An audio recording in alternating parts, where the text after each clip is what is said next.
Conversation between an IELTS candidate and an IELTS administrator.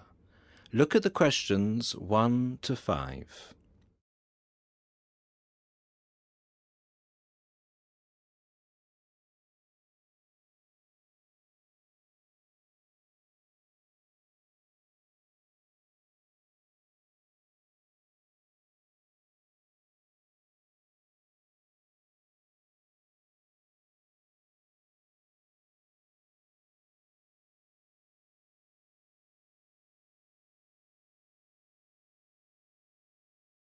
Listen to the first part of the conversation and answer questions 1 to 5.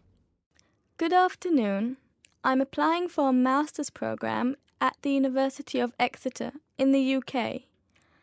I'm planning to register for the IELTS exam at your centre next month. I have some questions I'd like to ask you before I register, if that's okay. Certainly. Would you be taking the academic module? I think so, but I'll have to contact the university just to make sure. You'll probably need the academic because most universities don't accept the general training. And anyway, the procedures to register for the exam are the same for both the general and the academic modules. Good. My first question is whether I sit all parts of the exam on the same day. I don't live here, you see, and for me it would be more convenient to do all the papers on the same day. Unfortunately, the speaking part is scheduled for Thursdays, and reading, writing and listening tests take place on Saturdays. We can't change the days, I'm afraid. That's a pity. Well, never mind. What sort of documents do I need to bring in order to register? You'll have to fill in the IELTS application form and bring an ID, a copy of your ID, and 2 passport-size photos on a white background. Will any ID do? We only accept original passports and national IDs. That's good to know. Did you say that reading, writing and listening are scheduled for Saturday? That's right. Will I get a break in between the papers? I'm afraid there aren't any breaks between the papers. Each paper takes an hour to complete, so it's 3 hours straight through. You'll first do listening and then reading, followed by the writing test. This is a standard requirement from Cambridge. Now look at the questions 6 to 10.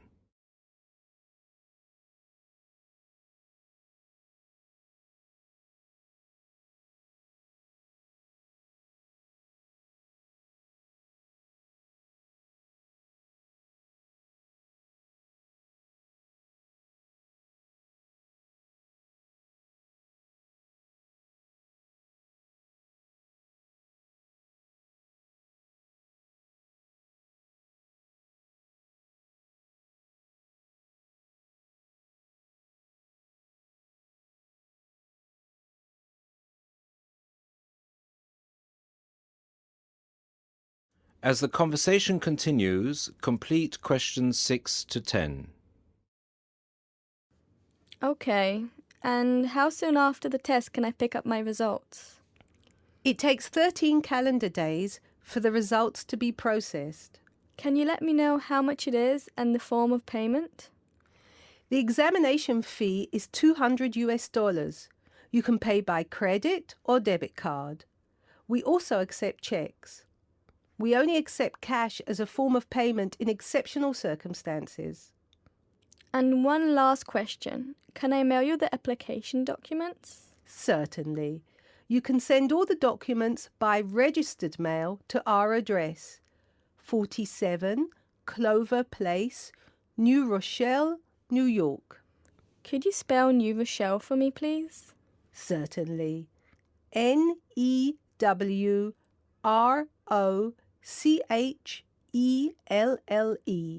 Could I have the zip code as well? Sure. Our zip code is 10806. Thanks. You can also email us at ienquiry@examsmail.com or phone us at 3 9082. I think that's all. Thank you very much for all the information. Bye. You're welcome. Goodbye. That is the end of part 1.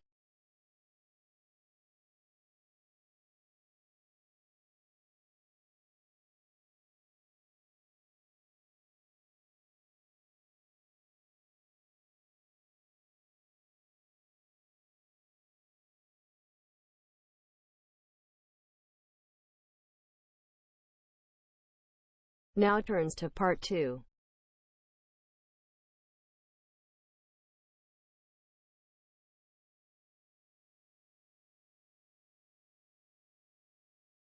You are going to hear a news broadcast about proposed developments in a local area and about a local college. First, look at questions 11 to 14.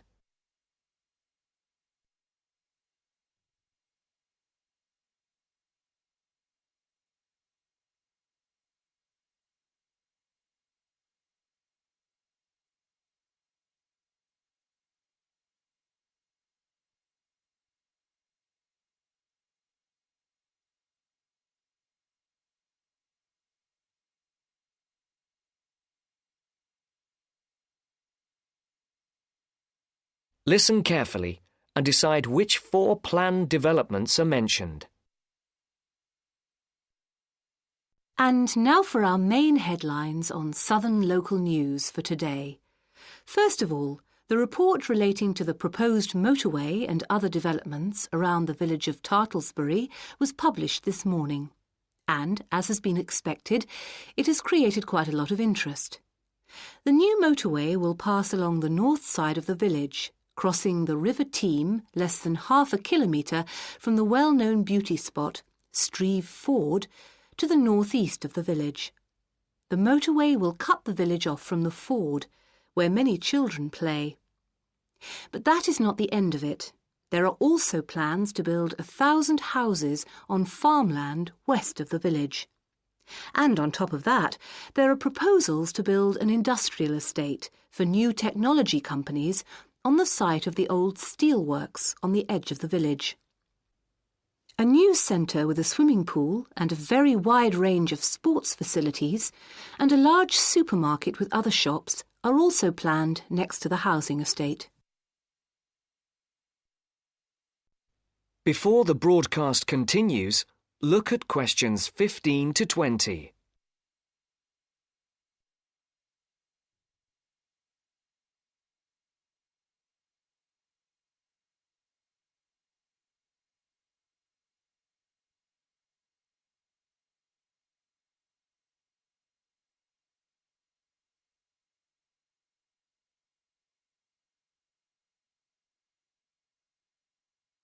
You will now listen to the second part of the talk.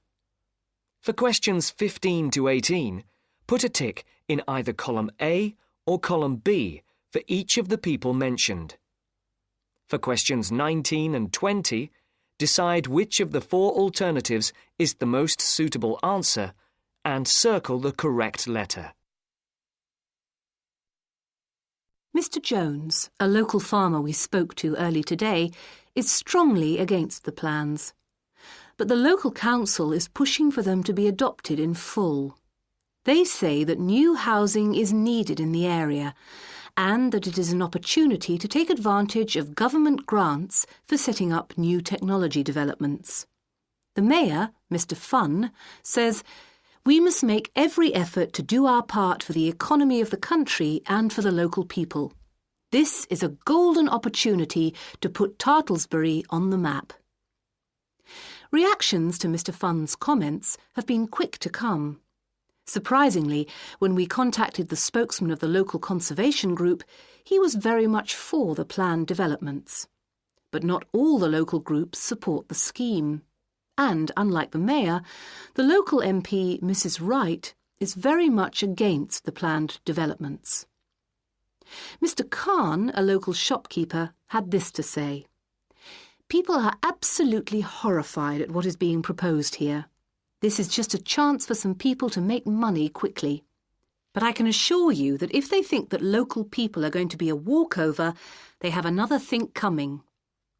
Of course, we welcome the jobs that the new technology park will bring, but we feel that the large increase in housing and the proposed motorway will destroy the character of the area. I think this is a debate that is going to run on for quite some time, and we here on Local News will keep you informed. And now for something quite different. This year's exam results have just come out, and there are a lot of happy faces out there. It would seem that the number of young people going on to university from the local college in Upton, which is not far from Tartlesbury, has increased by 25% this year. All those who have applied to go to university or into teacher training colleges have found places. This is the first time that there has been a 100% success rate at the college. We spoke earlier to the principal of the college, who said she was very proud of all those who had achieved their aims, and she wished them every success in the future. There will be another news bulletin at 11 p.m. And for now, it's back to more music from around the world. That is the end of part 2. You now have half a minute to check your answers.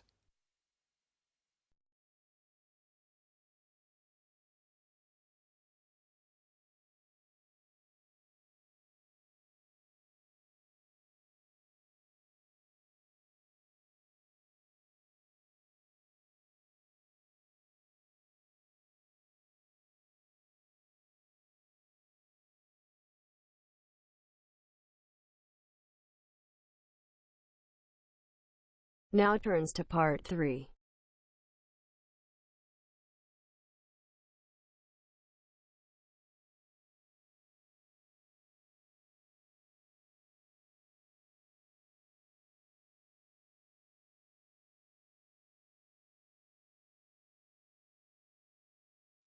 You will hear a business studies student called Sam talking to his tutor about an IT project he is going to do for a local company called Turner's. First, you have some time to look at questions 21 to 26.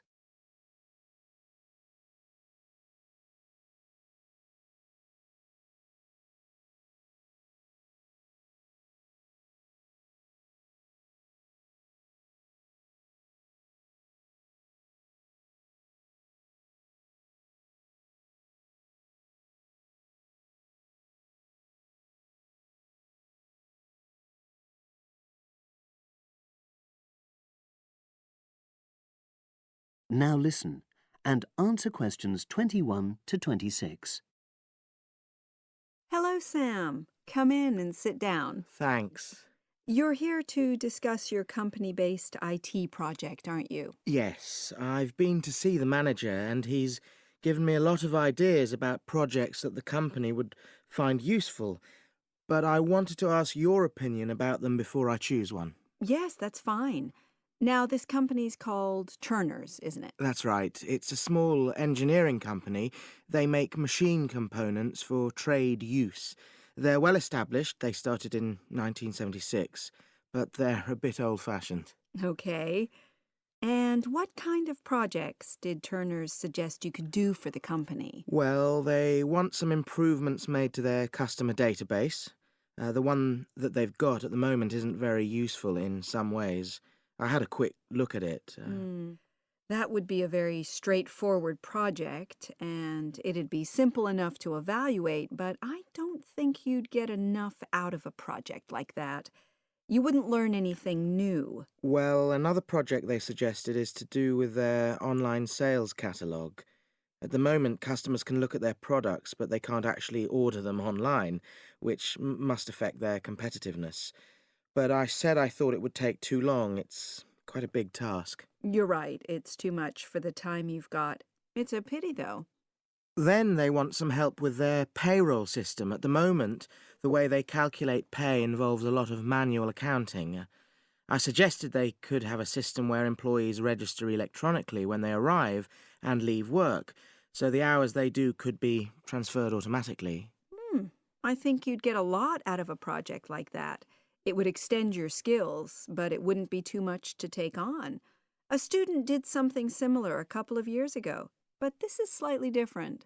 Well, then they need help with their stock inventory. They do everything manually. Really? Yes, and it takes so much time. Ugh, it's probably very inaccurate, too. An electronic inventory would probably be the biggest single benefit for the company. I'm surprised they haven't had it done before. I know. Then they wanted to improve their internal security. The manager had visited other companies where the staff use swipe cards to access various areas of the building. It sounded useful, but the trouble is I'm not really sure how to do it. Well, I think you're right in that assessment. At the moment, it's probably a bit beyond your level of knowledge. Is that all? Just one more, customer service. They want to be able to collect feedback from their customers in a more systematic way. At the moment, it's a bit of a mess, and they probably lose business as a result. Would that involve you going to see customers at their own premises? Because in that case, you might have to do a fair amount of traveling, and that would incur expenses that haven't been agreed with these companies. I never thought of that. Well, it might not be a problem, but it's something that needs clarifying. Well, I hope that's been helpful in narrowing down the options. Yes, it has, thanks. I'll be able to make a decision now. But while I'm here, can I talk to you about coursework? Sure. Now you have some time to look at questions 27 to 30.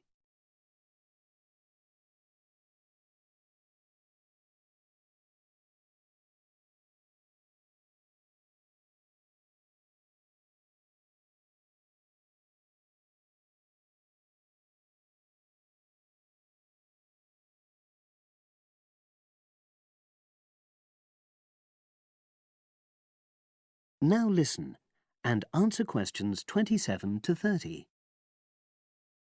I'm not very happy about the way our group assignment is working. There are some problems. Oh, dear. Are people just not getting on with each other? That's the worst thing. Actually, we're all friends, it's not that. But when we're having a discussion about the assignment, one or two people end up doing all the talking and the rest don't say anything. It's a bit frustrating because we need plenty of debate. Well, that's a common observation. You're studying in a group with people from all over the world, and you all have your own ways of participating. In some places, students are more used to listening than talking, and vice versa. I suppose you're right. I'll try to remember that. Does everyone pull their weight as far as sharing the workload is concerned? I'd say they do, yes. And our group elected a leader. She's very good at making sure no one's overloaded. But personally, I feel that there are just too many of us in the group. Whenever we try to arrange a meeting, there's always at least one person who can't make it. It's not anyone's fault, it's just that we've all got slightly different timetables. Well, I'm glad you've talked to me about it. Feedback is always useful. Is there anything else you're concerned about? There are a couple of problems with lecturers that all the students are talking about. Last semester, we had negative feedback about the way lectures were organized. There were several occasions when the wrong room had been booked or the same room had been booked twice, that sort of thing. Is that still a problem? That hasn't happened at all as far as I know. Oh, good. It's sorted out then. But I don't know the reason, but some of the staff often turn up late, so we miss 10 or 15 minutes of our lecture time. It might be because they've been copying handouts for students. I think there's a queue for the machine sometimes. Well, I'll look into that. Thank you for telling me. Anything else? The other thing is that it can be very difficult to get to see a lecturer individually. They're all very supportive and friendly when you do manage to find them, but often they're not in their office, even at times when they're meant to be available for consultation. Okay, that's helpful. Now, before you leave, That is the end of part 3. You now have half a minute to check your answers.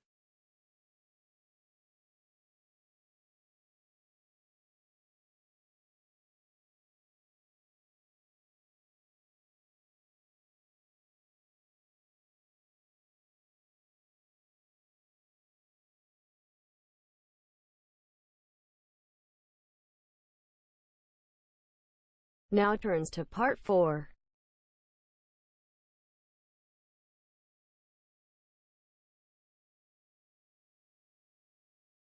First, you have some time to look at questions 31 to 40.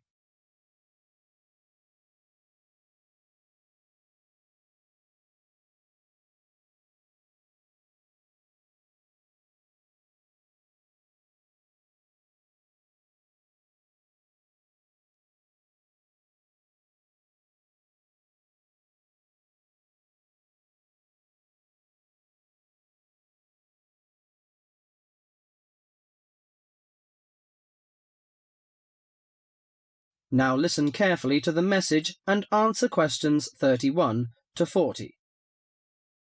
Good morning, ladies and gentlemen. Today I'm going to introduce to you a special age in Britain, the Iron Age. People at that time, you may be surprised to hear that, seem close to the men and women of today, because archaeologists discovered that they tried to vary their diet, improve their homes, and follow fashions. The period known as the Iron Age lasted in Britain for about 800 years, from 750 BC to 43 AD. There had been several dramatic changes by the end of the Iron Age, including coinage, wheel-thrown pottery, etc. People had started to live in larger and more settled communities. Furthermore, because of the differences in climate and geography, someone living in Yorkshire or Ireland would have eaten different food, worn different clothing, and lived in different housing conditions from someone living in southern Britain. Caesar commented that Britain was a land of small farms, and this has been proven by the archaeological evidence. Since Iron Age society was primarily agricultural, it is safe to presume that the daily routine would have revolved around the maintenance of the crops and livestock. Small farmsteads were tended by and would have supported isolated communities of family or extended family size. They produced enough to live on and a little extra to exchange for commodities that the farmers were unable to provide for themselves.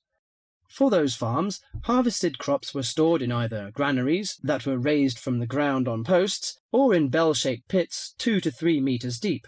Some 4,500 of these storage pits have been found within the hill fort interior at Danebury in Hampshire, and if they were all used to store crops, this would have essentially made the site one large fortified granary. Although the archaeological evidence shows that cattle and sheep would have been the most common farm animals, it is known that pigs were also kept. The animals would have aided the family, not only with heavy farm labour in the case of the cattle, such as the ploughing of crop fields, but also as a valuable form of wool or hide and food products. Horses and dogs are also observed in the archaeological evidence from both faunal remains and artefacts. Horses were used for pulling 2- or 4-wheeled vehicles, carts, chariots, while dogs would have assisted in the herding of the livestock and hunting. Besides agriculture and stock raising, the architecture in Iron Age is also worth mentioning. A very well-preserved settlement has been discovered at the site of Chislester in Cornwall. It was made up of individual houses of stone, with garden plots. In Wessex, the typical building on a settlement would have been the large round house. All of the domestic life would have occurred within this. The main frame of the round house would have been made of upright timbers, which were interwoven with coppiced wood, usually hazel, oak, ash, or pollarded willow, to make wattle walls. This was then covered with a daub made of clay, soil, straw, and animal manure that would weatherproof the house. The roof was constructed from large timbers and densely thatched. The main focus of the interior of the house was the central open hearth fire. This was the heart of the house to provide cooked food, warmth, and light. Because its importance within the domestic sphere, the fire would have been maintained 24 hours a day. Beside the fire may have stood a pair of fire dogs, such as those found at Baldock in Herefordshire, or suspended above it a bronze cauldron held up by a tripod and attached with an adjustable chain. The ordinary basic cooking pots would have been made by hand, from the local clay, and came in varying rounded shapes, occasionally with simple incised decorations. As for eating, bread would have been an important part of any meal, and was made from wheat and barley. The dough would have then been baked in a simple clay-domed oven, of which evidence has been found in Iron Age houses. The barley and rye could also have been made into a kind of porridge. In addition to this, the grain was also fermented to make beer, and the surface foam that formed was scraped off and used in the bread-making process. The interior of the house was an ideal place for the drying and preservation of food. Smoke and heat from the constant fire would have smoked meat and fish, and would have dried herbs and other plants perfectly. Salt was another means of preserving meat for the cold winter months, but this was a commodity that could not be made at a typical settlement. Well, you can see that Iron Age people lived a decent life, didn't they?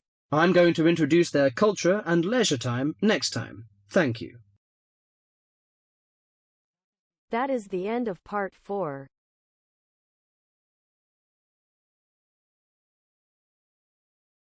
You now have half a minute to check your answers.